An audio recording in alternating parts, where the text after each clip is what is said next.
नमस्कार। निशुल्क ज्योतिष परामर्श केंद्र में आपका स्वागत है। एक तो आप सभी से मेरा निवेदन है कि बहुत लोगों का सवाल है कि हम कैसे आपसे मिल सकते हैं या कुंडली दिखाना चाहते हैं। मैं आपको एक साधारण सी बात बता दूं, अभी जो ग्रहों का परिवर्तन हो रहा है और ये युग परिवर्तन को दिखा रहा है, ये हम आपको काफ़ी समय से समझा रहे हैं। अभी कोई दशा या कोई ग्रह या कोई कुंडली काम नहीं करेगी, क्योंकि कहते हैं जब विनाश आता है, हवा का बवंडर चलेगा तो उस बवंडर में जो कोई भी होगा वह सभी उसी में आएगा। या समुद्र में तूफान आ रहा है तो उसके नज़दीक जो भी होगा वह सभी को प्रभावित करेगा। या अग्नि की ज्वाला जहाँ भड़केगी वहाँ वो उन सभी को प्रभावित करेगा। जैसा कि अभी समय युद्ध का चल रहा है, तो इस युद्ध में बम देख कर के नहीं फोड़ता है कि किसको मारना है और किसको बचाना है। अतः जो भी उसके आसपास आएगा वह उसमें शामिल हो जाएगा। इसलिए वर्तमान समय में आप कुंडली को दिखाना, पूछना, उपाय करना या जीवन में किसी भी प्रकार की वृद्धि को संभव मानते हुए कोई प्रयत्न करना, इसे भूल जाइए। मैं आपसे बार बार निवेदन कर रहा हूँ, ये समय केवल स्वयं को सुरक्षित करने का है। जो कुछ हमारे पास है उसी को यदि हम बचा सकें, सुरक्षित कर सकें, सदुपयोग कर सकें, यही हमारे जीवन का भी उद्देश्य होना चाहिए। क्योंकि ये समय युग परिवर्तन का है। इसमें सभी को, जब भगवान शिव तांडव करते हैं और प्रकृति विनाश करती है तो फिर वह संपूर्ण विनाश करती है। इसलिए आप लोगों से निवेदन है कि आप केवल इसको पढ़कर, सुनकर भी जान सकते हैं, समझ सकते हैं कि आपको कैसा प्रभाव प्राप्त होने वाला है, आपको क्या करना चाहिए, आपको अपने जीवन में आगे सफल बनाने के लिए कैसे प्रयत्न करने हैं, इसी पर हम चर्चा कर रहे हैं। तो ये सभी से जुड़ा हुआ विषय है, इसलिए इसे विशेष रूप से देखें, सुने और अपने मिलने वालों को भी इसको फॉरवर्ड करें, उन्हें सुनने के लिए प्रेरित करें, समझने के लिए प्रेरित करें, ताकि सभी की सुरक्षा हो सके। क्योंकि समय तो विनाश का है, इसमें तो कोई दो राय नहीं है। सूर्य राजा है 2026 के, संवत्सर के राजा हैं गुरु, मंत्री है मंगल, रुद्र संवत्सर है, शिव का तांडव दिखाता है, प्रकृति के द्वारा विनाश दिखाता है और चारों तरफ हम देख भी रहे हैं। निरंतर ये युद्ध बढ़ते रहेंगे, ये कम नहीं होने वाले हैं। कभी कभी आपको सूचना मिलेगी कि संपर्क बन रहा है, बातें हो रही है, सुकून हो रहा है, शांति हो रही है, और आप देखेंगे कि वापस से पुनः बम फट गए हैं, क्योंकि ये समय ही विनाश का है। और आज हम आपको जो बताने जा रहे हैं, यह प्रकृति का वह रहस्य है जो आपने ना तो आज तक सुना होगा, ना ही आपने कहीं किताबों में पढ़ा होगा, और ना ही कि आपको किसी ने बताया होगा।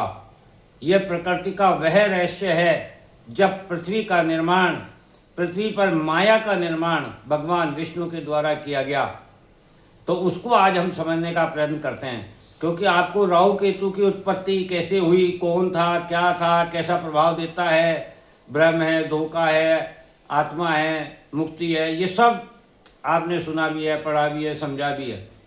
किंतु इसके पीछे जो उद्देश्य था त्रिदेव का, उस उद्देश्य को, उस रहस्य को जानने का आज हम प्रयत्न करते हैं। राहु केतु की उत्पत्ति ही ब्रह्मांड अर्थात प्रकृति का सबसे बड़ा रहस्य है। ये तो आप जानते ही हैं कि देवता एवं दैत्य दोनों ऋषि कश्यप के पुत्र थे, और दोनों में संघर्ष का कारण एकमात्र स्वर्ग पर आधिपत्य का था। अर्थात कभी देवता स्वर्ग पर राज करते थे, दैत्य आक्रमण करके देवताओं से स्वर्ग छीन लेते थे और उन्हें भटकने के लिए मजबूर कर देते थे। फिर त्रिदेवों के सहयोग से पुनः देवता उसे प्राप्त करते थे। फिर कोई ना कोई दैत्य बलशाली संघर्ष करके या त्रिदेव से वरदान प्राप्त करके स्वर्ग में फिर आधिपत्य कर लेते थे। अर्थात जब तक देवता और दैत्य थे तब तक केवल मात्र एक स्वर्ग था जिस पर दोनों की नज़र थी। त्रिदेवों ने सोचा कि इस प्रकार पृथ्वी का विस्तार नहीं हो सकता है और स्वर्ग की ये समस्या समाप्त भी नहीं हो सकती है। इस समस्या को समाप्त करने के लिए और पृथ्वी प्रकृति का विस्तार करने के लिए ही त्रिदेव ने समुद्र मंथन की प्रक्रिया को अपनाने का प्रयत्न किया। तो पृथ्वी पर माया का निर्माण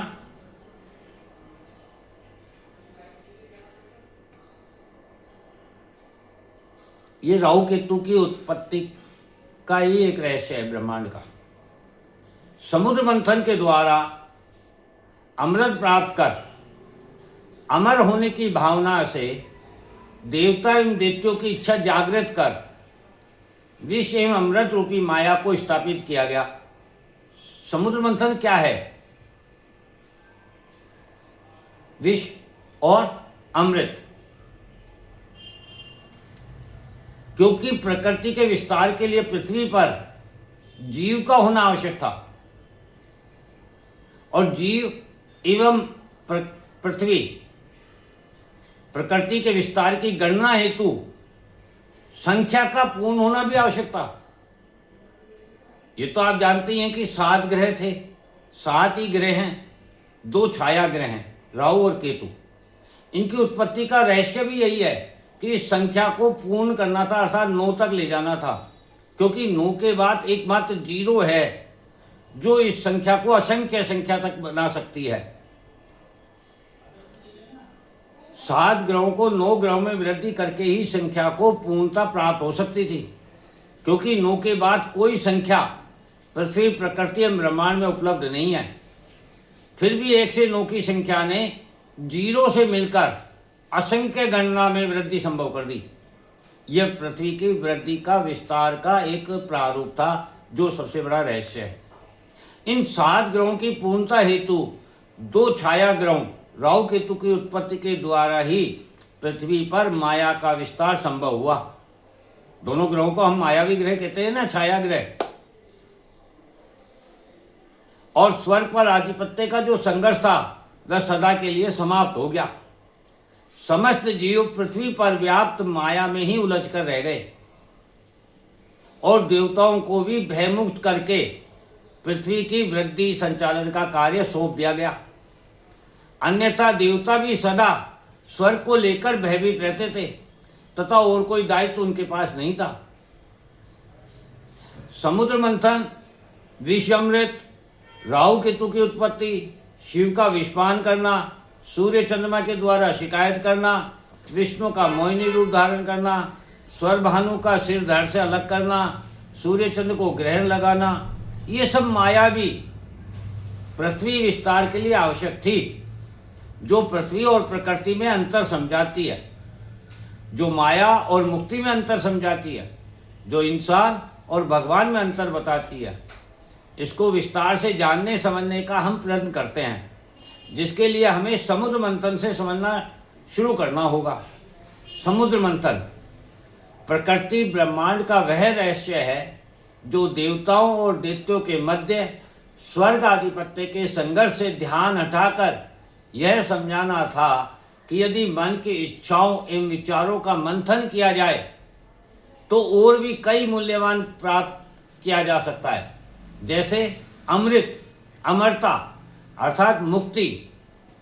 समुद्र मंथन में हीरे, जवाहरात, सोना, चांदी जैसा विष भी प्राप्त होता है, तो मुक्ति, अमरता जैसा अमृत भी प्राप्त होता है।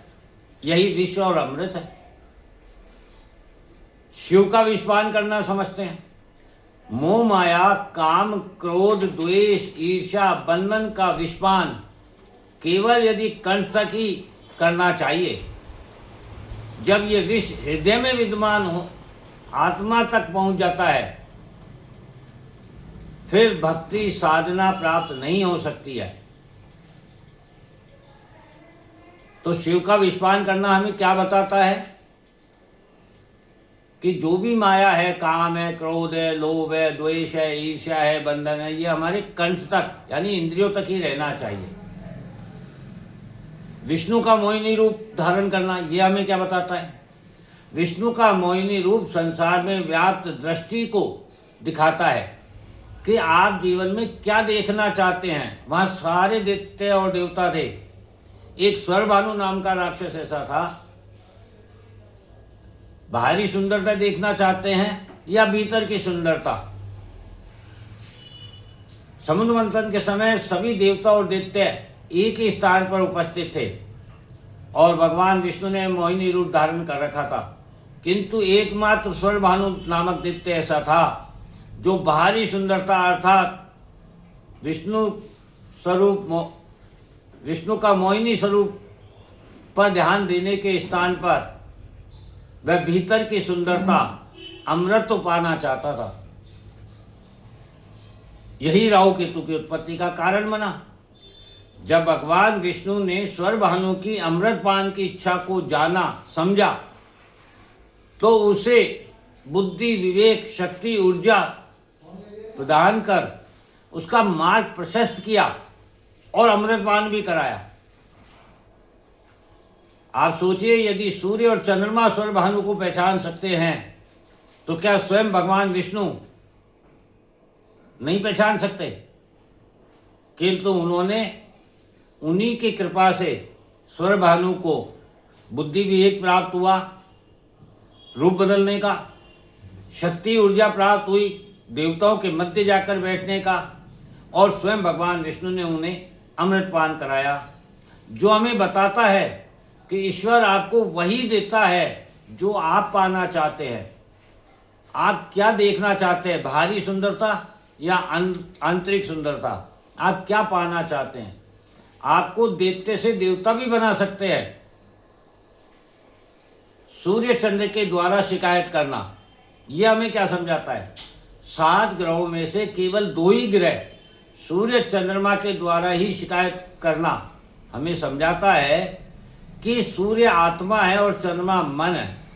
हम यदि इस अहंकार के कारण किसी की प्रगति में बाधा उत्पन्न करते हैं तो हम स्वयं की शक्ति को विहीन करते हैं, अपनी ऊर्जा को विहीन करते हैं। यही तो चंद्र ग्रहण है, सूर्य ग्रहण है। उनकी शक्ति विहीन होना ही तो ग्रहण है। तो ये ग्रहण क्यों लगता है? क्योंकि उन्होंने उसकी प्रगति में बाधा उत्पन्न करना चाहा। वह दैत्य से देवता बनना चाहता था, वह अमर होना चाहता था, वह आंतरिक सुंदरता देखना चाहता था। उसका स्वरभानु का सिर धड़ से अलग करना। जब सूर्य चंद्रमा ने शिकायत की तो भगवान विष्णु ने स्वरभानु का सिर धड़ से अलग कर दिया। जैसा कि आप सभी जानते हैं कि 5 इंद्रियां ही माया है और माया से विमुख होकर ही मुक्ति प्राप्त की जा सकती है, क्योंकि अहंकार इंद्रियों से प्राप्त होता है और मुक्ति हेतु अहंकार का नष्ट होना आवश्यक है। इसका उदाहरण हम गणेश जी, प्रजापति दक्ष से भी समझ सकते हैं। इसीलिए स्वरभानु दैत्य को मुक्ति प्रदान करने हेतु ही उसका सिर धड़ से अलग किया था भगवान विष्णु ने, ताकि माया अलग हो जाए और मुक्ति अलग हो जाए। यही हमारे को ये समझाना चाहते हैं। यही प्रकृति अर्थात ब्रह्मांड का वह रहस्य है जो आज तक आपको किसी ने भी नहीं बताया, कि देवताओं एवं स्वर्ग को सुरक्षित करने एवं पृथ्वी का विस्तार करने हेतु समुद्र मंथन के द्वारा राहु केतु की उत्पत्ति की गई, ताकि पृथ्वी का विस्तार हो सके, माया का विस्तार हो सके और देवता और स्वर्ग सुरक्षित हो सके। यही प्रकृति का वह रहस्य था जो आज हमने जाना। अब इसको आप वर्तमान समय के साथ अपनी कुंडली के अनुसार स्वयं समझ सकते हैं, मंथन कर सकते हैं, मंथन करके विषपान कर सकते हैं, अमृत प्राप्त कर सकते हैं, बाहरी सुंदरता और आंतरिक सुंदरता का अंतर समझ सकते हैं, अपनी उत्पत्ति का, अपने जन्म का कारण समझ सकते हैं, अपने जीवन की बुराइयों को समझ सकते हैं कि हम द्वेष ईर्ष्या में जाएं या स्वयं की मुक्ति के लिए जाएं। अपनी उस अहंकार को त्याग सकते हैं और अपने जीवन को सफल बना सकते हैं। जय हिंद, जय भारत।